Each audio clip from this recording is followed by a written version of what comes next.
In October 2008, we began a project called the Canadian Roots Exchange, and the idea was to take young people into communities to give them a different perspective on First Nations citizens, to give them an opportunity to meet other young people that they would be able to work with into the future.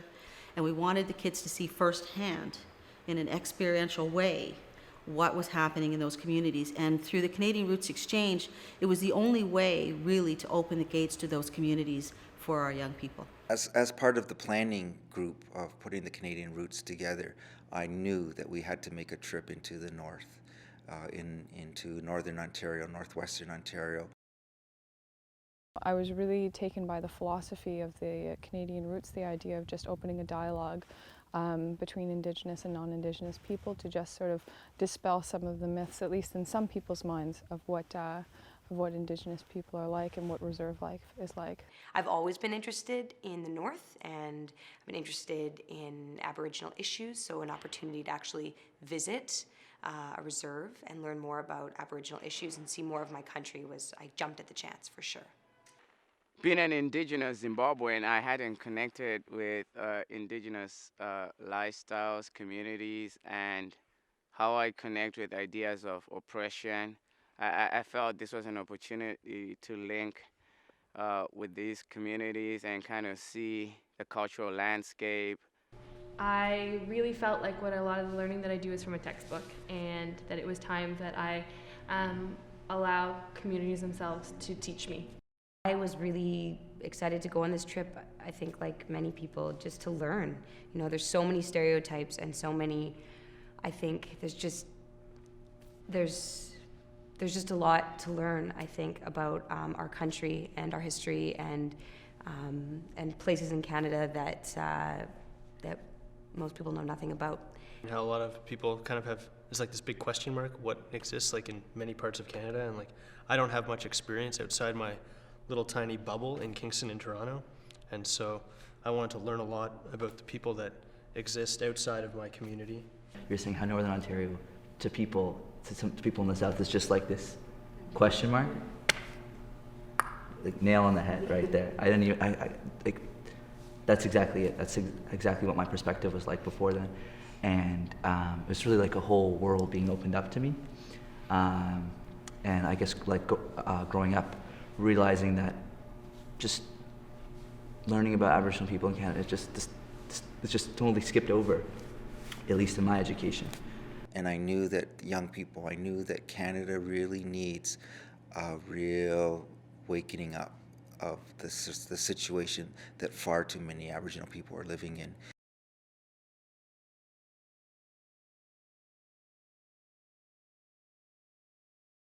Well, it's a beautiful day here in Mish.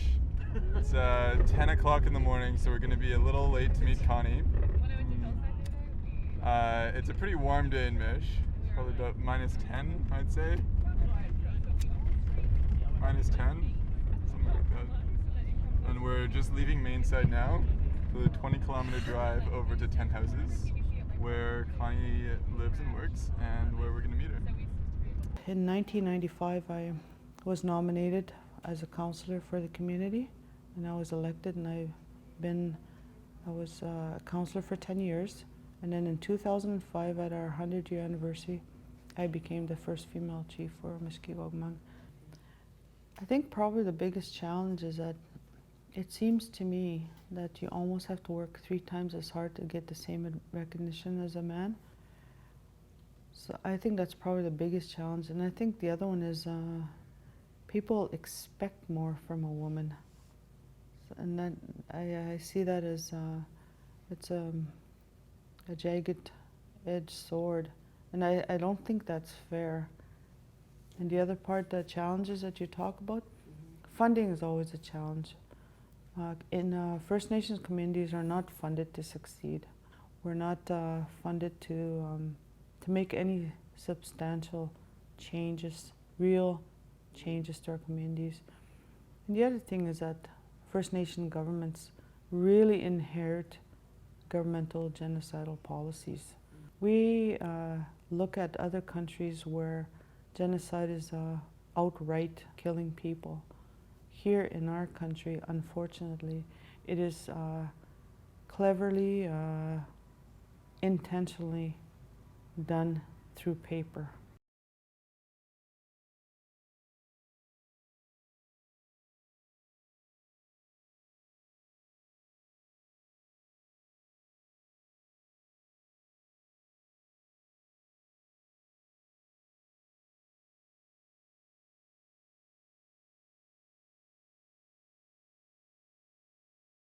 The highway was built as well without permission from the community.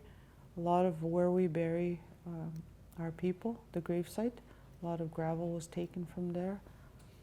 Also, when our lands were flooded, our people were removed from the original site where the treaty was signed to the main reserve, which is 63B, and they were promised shortly that they would get hydro, and they actually didn't get hydro for 20 years.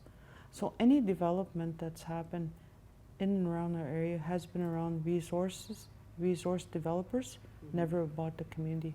Nothing has ever been done for the purpose of advancing our people. Our people were displaced from their lands. We've had 8 separate mines in our area. None of those resources have ever come back to our community. The systems are not in place to hear your voice. And until Aboriginal people become part of the government, part of the MPs, they become the MPPs, until that happens, there will not be any sustainable change in how First Nations issues are addressed. That will never happen. We had sort of built up some views based on our first few days about what people in the community would be like, and Connie too. And she really those were really dispelled when we got up and she got her chance to speak in front of us, and the questions we asked, and that really got my mind going, getting charged up about the questions I want to ask, because there was a lot of, we were coming here, what were we doing? Why are we here? You know, we're going to shoot this documentary and we're going to go have dialogue. You know, the things that we're going to be doing, but it doesn't necessarily resonate deeply. And so when we had that interview with Connie, all those, you'd asked us, you know, what kind of questions were we going to have for these people, and I couldn't even think. But after that interview with Connie, everything sort of came out, and I was like, A lot of us don't have any idea previous to coming here as to what happens, what it looks like, who those people are, what their communities are actually like, other than what we hear on TV or see and read in books, or the very few chapters that we have in our history textbooks. One of the things I really focused on was to look at the social indicators in the community. We meet regularly, monthly, with the police. We talk about the kind of stats that they deal with. We noticed a huge rise in violent behavior. We've also noticed that a lot more people disclose sexual assault, sexual abuse, and that shows, to me, it's a good indicator, because many times these things have always been going on. Sexual assaults and sexual abuse of women been going on, and the fact that they're actually being disclosed now is a good indicator to me that people are starting to talk and realize, you know, this is wrong. So it shows over a long course of time some social change. I see some people start to take pride in their yard, cleaning their yard, and those are good things. We're still at a place where we bury almost 300 people since 1981, primary or secondary alcohol-related death. What kinds of decisions do you think you'd be making about how the community is? What kind of decisions? Like, would you have more housing? Would you have Yeah, I'd have more housing, and I'd always get because we have a access highway to Pickle Lake. Then everybody that leaves out of the community to Pickle Lake, because there's a liquor store there, I'd get every vehicle that's coming from Pickle Lake searched that's from the reserve, so that they won't have to have access to alcohol anymore. Does alcohol do a lot of damage here? Yep. What kind of damage does it do? I don't know, it tears up families. All over this place. We live everywhere around this land, and my family were like, I don't know, alcoholics, like as well they are right now, like they're still like that. So, and just I don't know, like it's the way I raised, I guess. and my family. I was like, I never been take care of or never been really as watched. So, and mostly the person that was there for me was my late uncle. But sometimes it's just he raised me as a, you know, when I was just a little kid, but maybe 4 years old. Then everybody else were just out there driving around boat, partying, or mostly all my family and even the little guys and my cousins. They were, you know, doing their own things. Like how like a family are out there, like parents are out there drinking. Then my cousins are, you know, like beside me. They're doing a bad stuff. Like the bad stuff is like sniffing and gas and whatever they can get high of, I guess. Like that's how I raise it. That'd be actually pretty nice to have activities, more activities. Like there's no more like outer teams, like I don't know, hockey, basketball, soccer. I don't know. There's like only few sports for Could you this see year. yourselves as young women leading some of those things and beginning some of those projects? That'd be pretty neat, actually. I don't mind helping out. So having the chance to speak to some of the youth, some of the profound things that I've heard, unfortunately, is that some of the youth that have left the community are the ones that I think really have the most progressive perspective and positive feedback and sort of positive perceptions about the future, as opposed to the youth that have stayed here their whole lives. But I have heard some really great things from youth. We met a youth who finished high school and she's now back in the community, and I heard her talk about how much she wants to do something for her community. She doesn't know what, but she really wants to do something for her community, so that's different than the way that she grew up here. In spite of our challenges, I believe Mishkeegogamang's been flooded. We've been mined to death. We've going through alcohol. We've been trespassed through the roads. Everything's possible that could happen to our community has happened. And I believe that when you're at the bottom, the only way you're going to go is up.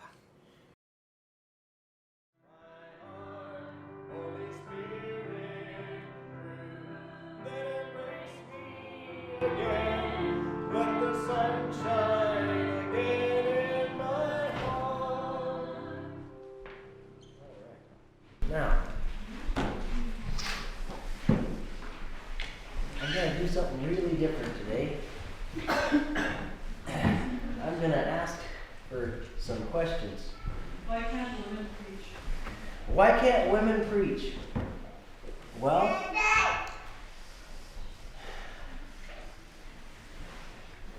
instead of giving you my opinion, I'll go to the scripture.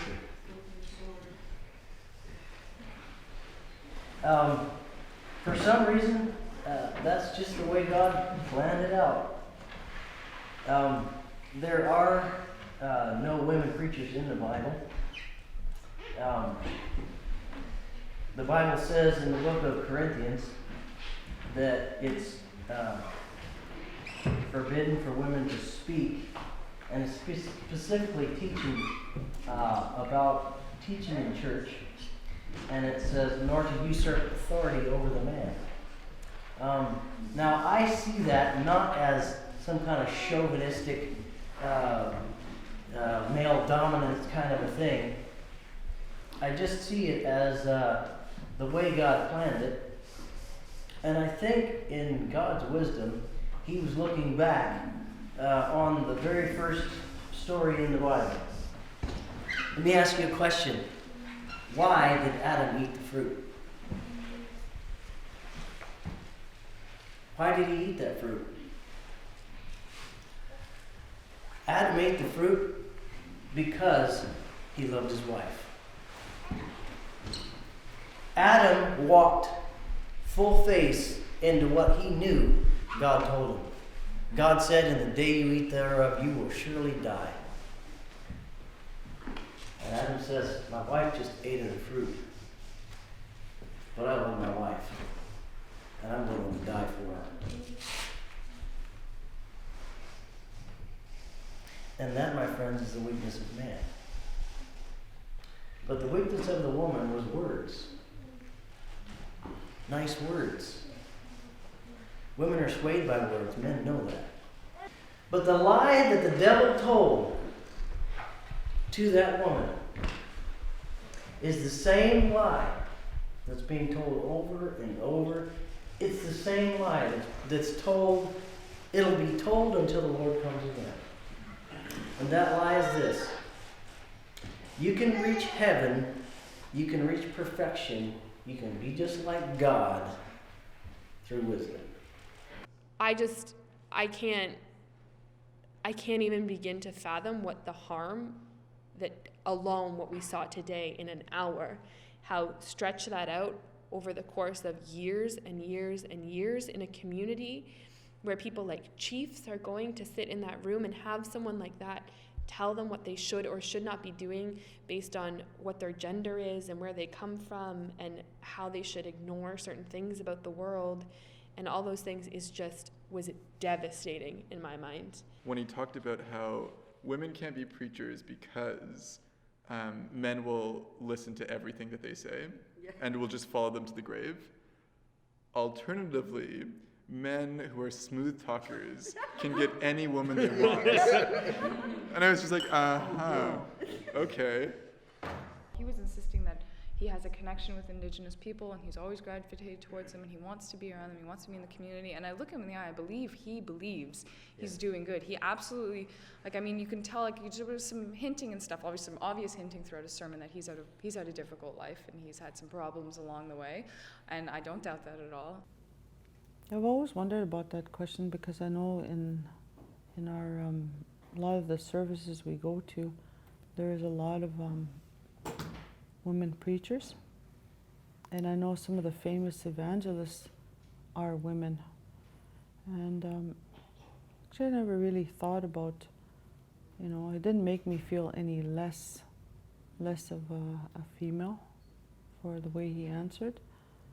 I believe that's their belief system, and I'm still going to keep continuing to search for God's truth and all that, because I believe that throughout the Bible, all the women that were very great influencers. I believe that women have a role, and I also believe that if man's called to preach a man, and if he chooses not to preach, I believe that God will call women to do that. And that's what I'm going to continue to pray for, is that the truth be revealed to me in Scripture. I also believe in the original story that, yes, the women did, was the one that gave the apple, but man also had a mind of his own to take it or not to take, And he was also given the same truth of, do not eat of the fruit of the good and evil, or you shall surely die. So the fact that he took it, I don't think Eve forced him to eat it. I don't remember a line that said, women shall not talk because of the snake. He read literally about the process, what happened, but there was no line that says, from now on, women shall not talk. So he does this thing, I'm going literal, and then he just flips over and starts interpreting things, applying whatever idea I had. So for me, that was a bit problematic. He's saying, I'm reading from the book, and the book is saying this, but the book is not even saying that. I could talk for a long time about what happened today, but the point specifically on knowing and wisdom for me was like, in what alternate universe do you sit with people and tell them that they shouldn't know things? Especially how many young people did you have in that room that you're gonna sit there and say, knowing things is gonna get you further from God and get you further from heaven and get you further from being saved or knowing Jesus? And if those people do believe in Jesus, the threat of not getting into heaven and not knowing God because you want to know things and you want to know about the world and you want to discover things is one of the most harmful rhetorics that I think you can spread to a group of young people. He kind of went on for the first 2 minutes just well, the reason women can't be preachers is because God said so, and that's why. You shouldn't question that because God said so, And then I'm like, what? Answer any Of course you gotta question. question that. Any question. There's a million Any people in the question. world who would question that. It's, yeah, like, God oh, said so. God said so. What more do you need, you know? It's like He answering said it. because. That's all you need. Yeah, because it- But yeah, I just felt like he was like slapping all the Native people in the face pretty much. Just telling them like, yeah, you guys have a culture that existed for 10,000 years, but it's just, you know, it doesn't even mean anything, really.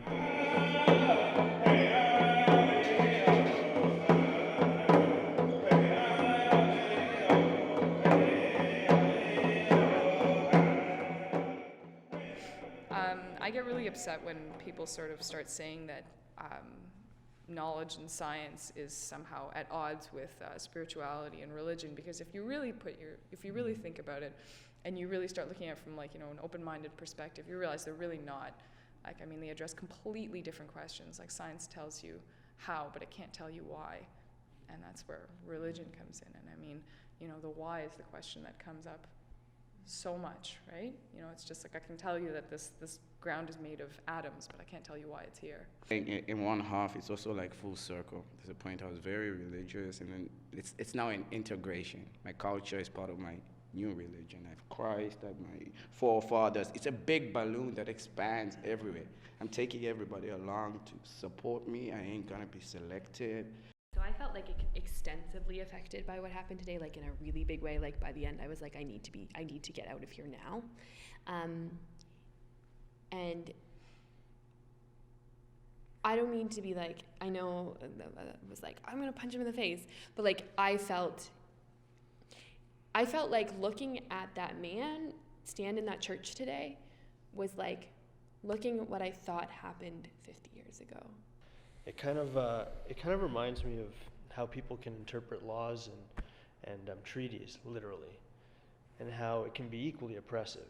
So on the one hand, we have this religious dogma, and he's trying to interpret it literally. Whether he is or not, interpreting the Bible correctly is up for debate, but let's suppose he's interpreting it literally, and it can be a very oppressive force.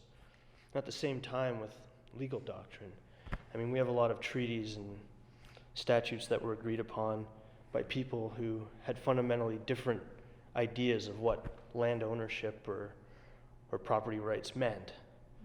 I agree with your the way you talk about the land, because it's very, very it's very, very closely attached to the culture, right? You know, the liveliness of the people is built off the land, and so we introduce all these sort of really new ideas about, like, you know, what, like, you know, like, I don't know, like shopping at a grocery store, or like getting your clothes at the Northern and stuff like that. And all of a sudden, it takes a big chunk out of your, like, your cultural identity and what made you autonomous and what made you powerful, what, you know, what really sort of is a big thing that defines your identity. And we introduce things like, you know, tabloid magazines and BET television and stuff. And then, you know, you're watching these things, you're getting all these influences, and you look out and it's just forest all around you. So there's this huge disparity between like which culture is right for me. Where am I supposed to go? Like nobody speaks Ojibwe, nobody speaks Cree, nobody speaks Dene. So like, why would I want to learn those languages? You know. I think a lot of people are culturally very confused because they don't learn to be proud of who they are, because it's just they don't see it as much. They don't see it celebrated in the same way that other cultures are celebrated. And so they don't recognize it as something to be proud of. And I think when you take that away from somebody, like, you know, you teach them to be embarrassed about what they are fundamentally. And I think that was something the residential schools really did a great job of teaching people to be really ashamed of who they are. And because, like, I'm sure everybody here is aware of the residential school system. Children weren't allowed to speak their language. They weren't allowed to practice their traditional practices. So when you teach someone that what they have and everything they have to offer is no good, then they're never going to be happy with what they see in the mirror, because what they are, like what they fundamentally are, they can't change. And if that's rotten, if that's no good, then they're always going to hate themselves.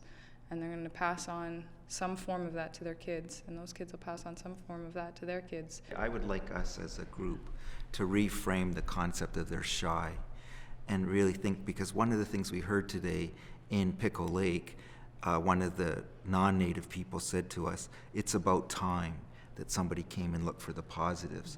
So if every time an outsider comes into their presence or comes close to them, they're anticipating negativity, then I don't think that shyness is a fair, going back to the concept of being fair. And I think that it's as we see, they're feeling us out too. They're looking at us and watching, and they're watching what we're doing, because there's not a lot of trust. And we just saw lots of little, and again, I'm coming back to the church. There's a non-native person just bombarding people with negative, that there's something negative about who they are, and I mean their essence, their very, very core of who they are. There's problems there. And when you're constantly facing those attacks, you're under siege all the time about who you are. The real interesting thing about these journeys is that we have a whole lot of young people together, and of course there's going to be conflict, and of course there's going to be questioning, but why are we here? What is it that we're trying to achieve?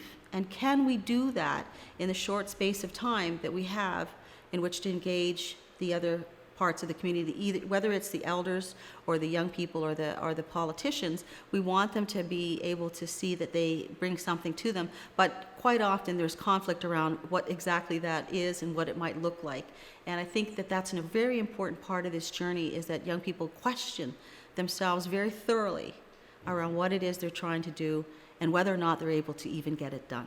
I just think like the problem Jesse described, if it is like a trait of the community that these people are used to being let down, I don't feel that's something we would want to perpetuate or just accept. I think you're right. Or just being complicit in that behavior. Sure. And that bothers me.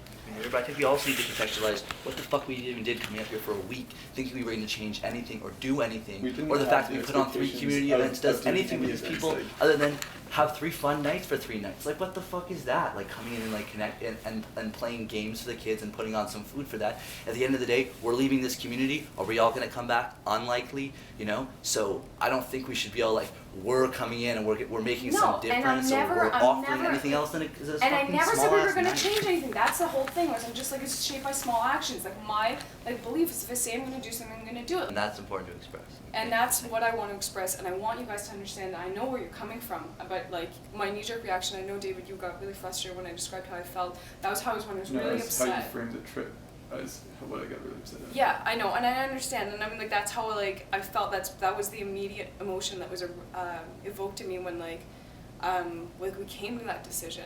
Where I was like, I can't believe it. Like, I thought it was something different, but, like, I think, like, now that I've had time to think about it and, like, reflect on it a bit more, like, I understand it a little bit more, but it still makes it hard for me. Like, you know, I'm trying to see it in the bigger picture and what our lasting impact is, and I don't think our lasting impact is going to be this night. I think the lasting impact is going to be the strength of this film, and the strength of, and more than the strength of the film, is the strength and the connections that we can leave with 4 or 5 individuals. I never disagree with you. And so that's what I'm trying to weight it in that way, and in weighting in that way, that's why I can stand by that decision. Why don't they have community events all the time? I have no idea. Because there are no organizers, and it costs money. Maybe they did in the past. People. We don't know. That's you the know whole what point. I mean? We're in here for this tiny little period of time, and we don't get the big picture. So, you know, when we were talking about the community store, we looked at Lorraine's, and then Connie's like, "Oh, there was a community store for a very long time," you know, and then it ended, right? So all we see is the now and the present, but maybe are reasons for why things are the way they are. Maybe there aren't good ones, or maybe there are good ones, but we don't know.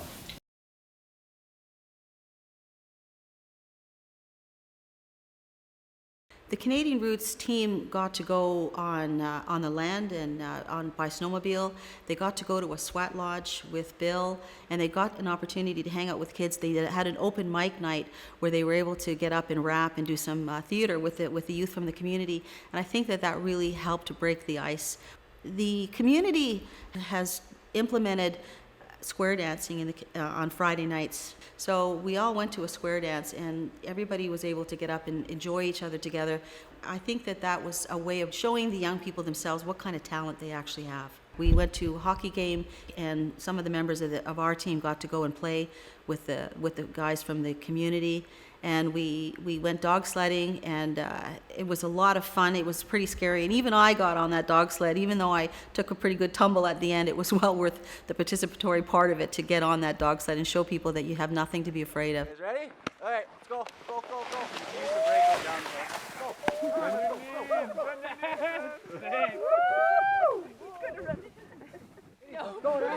Let's go! Woo! Hurry up, let's go! Lean in! How did you guys convince me to get on this? You ready? Ready? Hey! Okay, let's go! Keep go, go, go, go, go! There you go! There you go! So much for that break, eh? Okay, let's go! Okay, ladies, ready? Go! Let's go! There you go! Okay, Keisha, come on. Let's go to a break. It's more fun. Without breaks. Yeah. No, because then with break, you because run they get into the dogs, tangled. Yeah, you'll run into them. Yeah. So great. Keep the brake on. Break. Okay, ladies, go, go, go! Come on, let's go! There you go!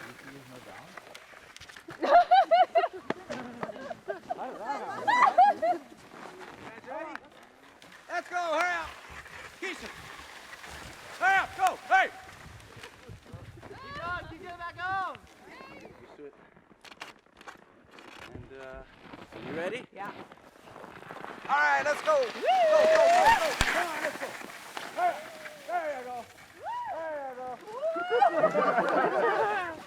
Yeah, right there. Just allow it for you, You guys ready? Oh yeah. Okay, let's go! Go, go, go, go! There you go! Hurry up! Come on, let's go!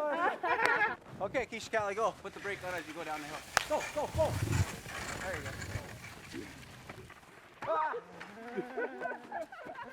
Okay, let's go.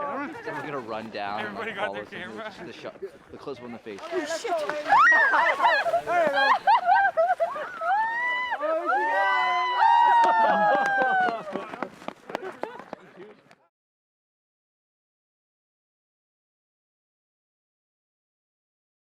One of the most powerful experiences came today, and it was a long day. We were out on the land, and for most of us who had to trek through the bush, we walked miles across a frozen lake and into woods, and we had an amazing experience being towed by in a sled behind a snowmobile.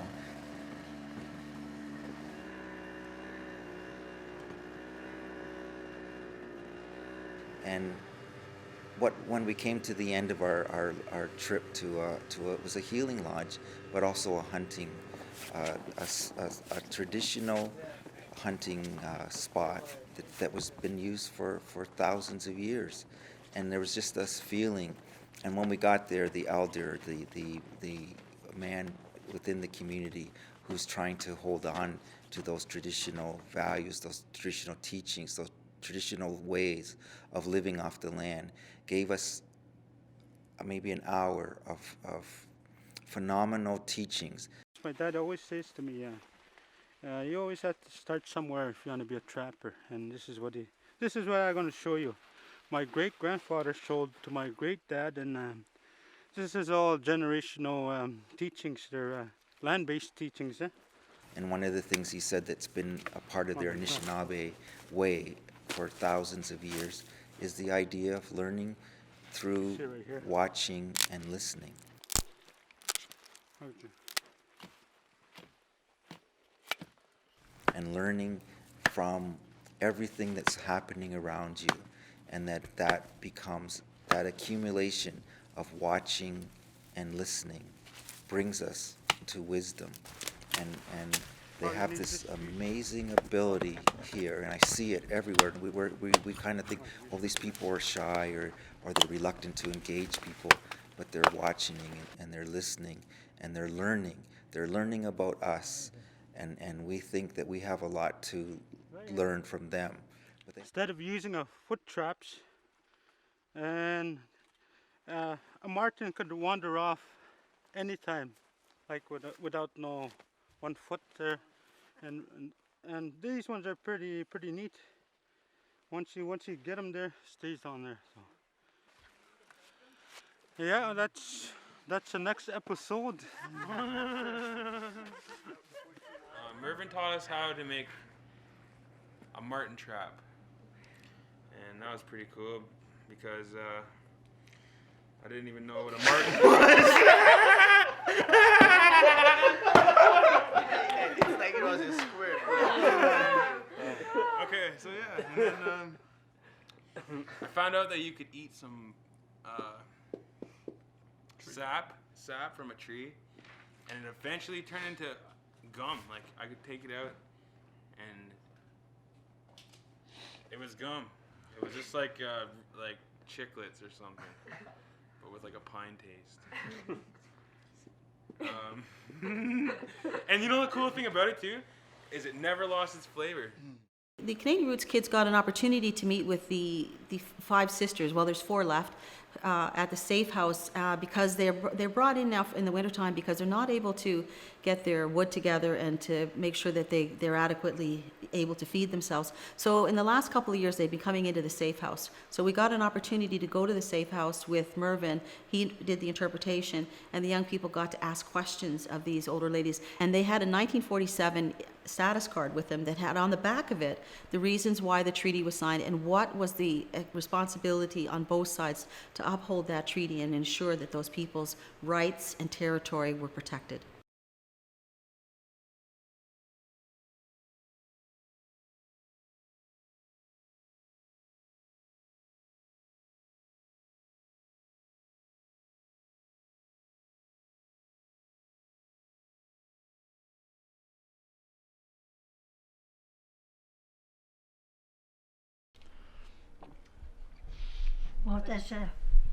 Tässä kaakko nungmanisko kaakkomtsko jonkun ehkä.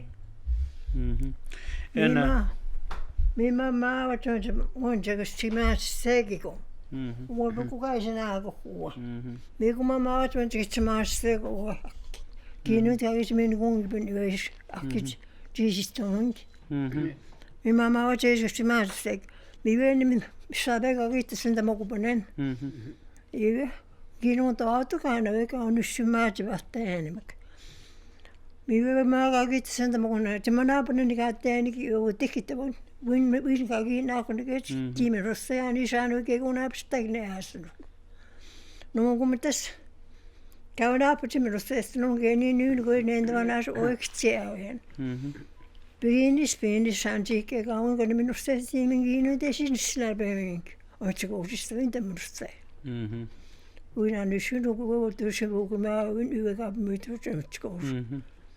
Kiinni tässä kauan kiinnostaa kiinnostaa tiimin tinentä. Otan pisissä kun kuusikais myytti, kiviis myytti saman kivepenaamen kiinni. Yökäkin myytti kun tiisi myytti saman.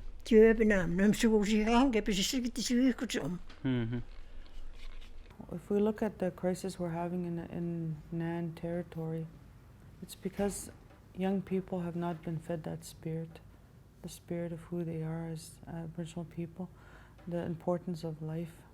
It's somehow been a dropped ball somewhere.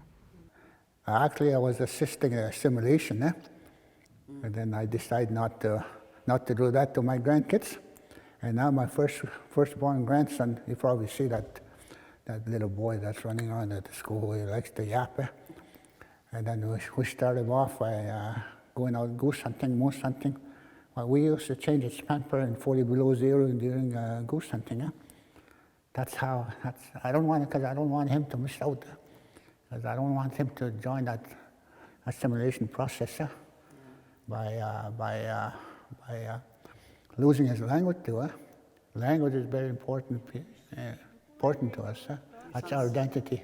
The language itself is a survival. To me, that's a survival.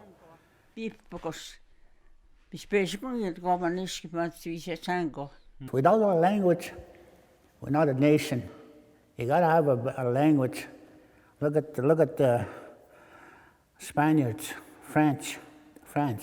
They have their base language. But in order for anybody to declare a nation, first they gotta have a base, which is a language, identity. And the language itself represent the traditional territories, which is the Shika'id in our language.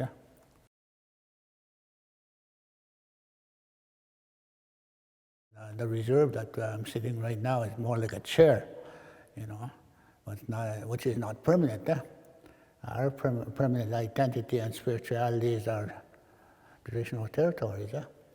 The elders used to say way back, you can hear the sound of silence.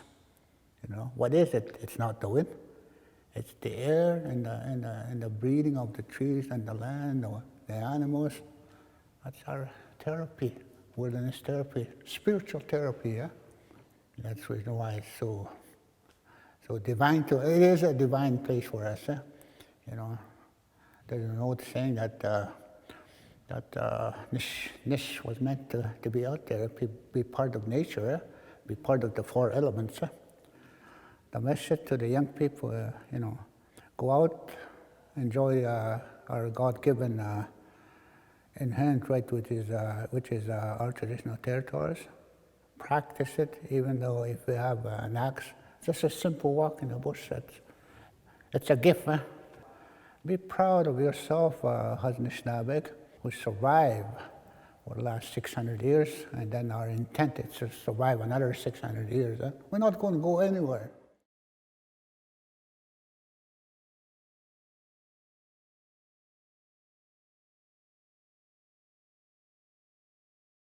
There is so much beauty in this culture, and so much.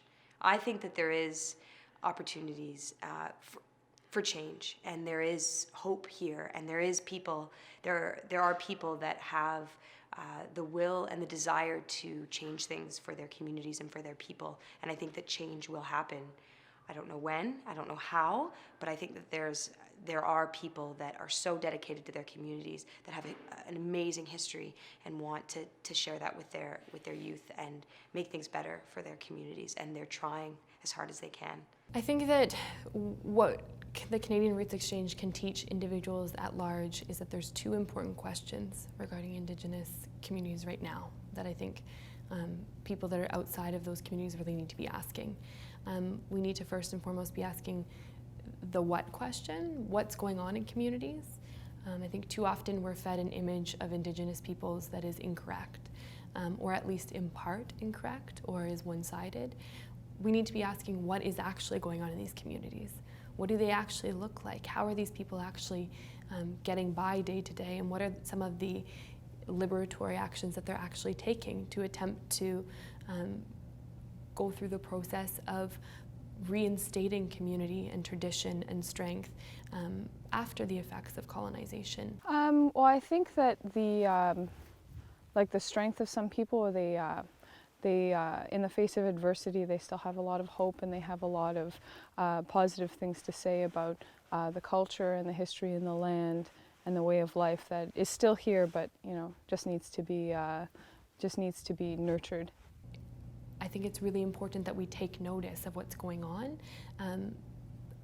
At the same time, I think it's important to also see that when we came up here, we are in a community that has been deemed in crisis. And we've seen throughout the week that there are things that are facing these people. There are problems that are facing these people. Housing crises, drug addictions, all of these different things. But that what question needs to go along with a why question. Too often I think we have these ideas that are fed to us about archetypes and stereotypes about what Indigenous people look like and act like and how they are, without actually asking the why questions. When people speak only about the negatives, they speak only about the effects, and they don't understand the causes. And not to say that in a week you learn about the causes, because you just scratch the surface. Like you're just putting your pinky toe in the ocean, right? Just trying to understand what these people's reality is, right? And I think a lot of the lessons that I learned this week were things like from Gordon talking about low employment rates. What do you do in a community when you don't have opportunities for work? A lot of people have the idea that Indigenous people are lazy and don't get jobs. Well, how are you supposed to get a job when there are such low opportunities? When we start asking the why questions, I think then we actually open up the doors for being able to find spaces for making change. So I think it's important to show Canada that there are beautiful, amazing, strong things that are going on in our these communities, and there are also big challenges. And those big challenges have a lot to do with a lot of people in the South, and we need to be asking why those have come about and taking some ownership in that and looking for ways to disarm some of the notions that we have that the ways that people live are just choices that are made. Because sometimes it's deeper than that, and it's about a history that I don't think a lot of people have fully even begun to understand. I would like to give a message, and the message I would like to give the Anishinaabe youth is, with all effort, at some point you'll succeed. Never give up. That's what I would say. It's always gonna be a struggle, but it's twice the struggle if you don't fight back. If I had a message for the youth in the North, or specifically Mishkeegogamang, I think it would be to believe in yourself and know that you are a powerful person and that you possess the power to do whatever you would like to in life. So the sky's the limit, and I hope that they take that one to heart for sure. The inspirational message I would leave for the youth in Mish would be to be proud. I think you have a lot to be proud of. I've learned a lot about your culture, and I have a lot of respect for it. And I think most people, if given the opportunity to learn about your culture, would as well. So be proud. And they're people, right? And so instead of being a stereotype, something that's very far away, or something that's a group of people that's not even thought of at all, you're living in the community, you interact with these people, you realize they're real people, and they face challenges. They face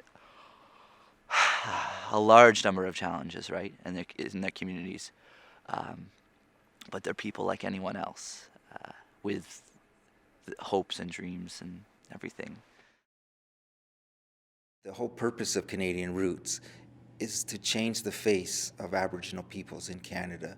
And this generation, the youth, the non-Native youth that we're bringing on this trip, as well as the Native youth that are coming into these communities, these are going to be the future leaders that are going to have to sit at the table and work out fair and equitable sharing of the resources. We've started our history exploiting and taking resources from the land, and those lands were occupied by Aboriginal people. And sadly, everywhere we go, it's it's a poignant experience for us to see that it's always the First Nations that are the last to benefit from what is on their land.